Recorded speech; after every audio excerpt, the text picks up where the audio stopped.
Hello বন্ধুরা, welcome to my channel. আজ প্রায় ৬-৭ মাস পর আমার গাছগুলো তোমাদের দেখাবো। প্রথমে ইনডোর প্ল্যান্টের গাছটা দেখো হাওয়ায় ভেঙে গিয়েছে। আর এই যে ঘণ্টা জবার গাছটা, তারপরেই দেখায় নয়নতারা আর শিউলি গাছে প্রচুর ডাল এসছে। আর এই যে আমার গাঁদা গাছগুলো শীতের শেষে ভরে ভরে কুড়ি এসছে।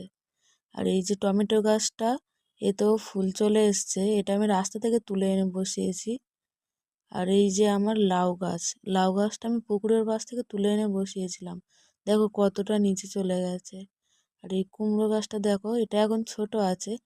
আর সবচেয়ে আমার প্রিয় গাছ যেটা ড্রাগন গাছ, দেখো কত বড় হয়ে গেছে আর কত ডালও এসছে। এই যে এদিকে 4টে, আর এই ডালটারও আর একটা ডাল এদিকে এসছে। আর এই যে কাটিংটা থেকে কেটে আমি হাঁড়িটার মধ্যে বসিয়েছিলাম, এতেও অনেক ডাল চলে এসছে। আর সর্বশেষে দেখা এই লেবু গাছটা, এটা আমি নতুন অ্যাড করেছি। ভিডিও ভালো লাগলে সাবস্ক্রাইব করে পাশে থেকো। বাই।